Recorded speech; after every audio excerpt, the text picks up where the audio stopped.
Please welcome Julianna Wayne, member of the class.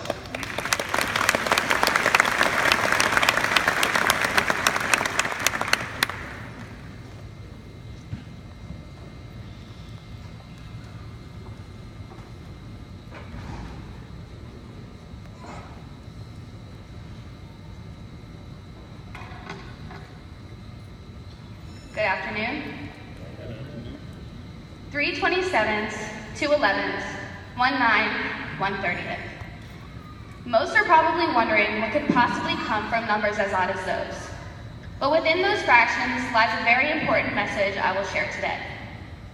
Over the course of our high school careers, we have faced challenges, whether they be waking up at 6 o'clock every morning or passing a final exam. It may be discouraging to realize that the obstacles we as high schoolers have overcome do not amount to the risks we will take as our paths as adults unwind. Most of us will come across the inevitable factors that may inhibit us from reaching our goals, such as trying to land that job interview or attempting to pass that really hard class. However, some of us will also encounter the strict and disheartening expectations society has laid out for us. Blind, we plunge forward into the unknown that is reality in hopes of finding our way. But will we let social norms write out our journey through life? Or will we be our own leaders in our adventure? As a young woman pursuing an engineering degree, I can only imagine the hardships that will pass my way. Engineering continues to be one of the most predominantly male careers in all STEM fields. It seems as if the cards are stacked against me. Remember those fractions from the beginning? Those numbers represent the makeup of the STEM courses I'm enrolled in this year. I am one of 3 females in my AP Physics 1 class of 27 students. I am one of 2 females in my AP Cal class of 11 students. I'm the only female in my AP Physics 2 class of 9 students. And lastly, I'm the only female in my engineering class of 30 students. Now, I ask all of you to revert your thinking as if you were your 8-year-old self. If I asked you what a scientist looks like, the majority of you would respond with a man who resembles Einstein with a beaker in hand. If I asked you what a doctor looks like, the majority of you would respond with a man in a lab coat wearing a stethoscope around his shoulders.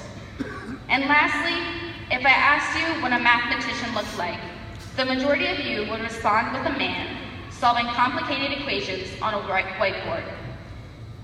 Not only are these prototypes of our imagination, but they all have one common denominator. That is, every career involving math or science is filled by a man. With that being said, here's another fraction for you. 3/4. I am one of 3 females in my family of 4 siblings who plan to or have pursued a science career. Take that, society. Now, don't get me wrong, the world has come a long way with challenging our pre-existing stereotypes of individuals. Yet with every revolutionist comes a traditionalist. Speaking to both women and men, our values and goals will continue to be questioned and ridiculed by those surrounding us. But it's in our hands to remain strong and persevere. Our determination for an improved society will ultimately transform the works of our world. As Marie Curie, a revolutionary chemist who was a woman, once stated, "You cannot hope to build a better world without improving the individuals." To that end, each of us must work for our own improvement and at the same time share a general responsibility for all humanity. Thank you.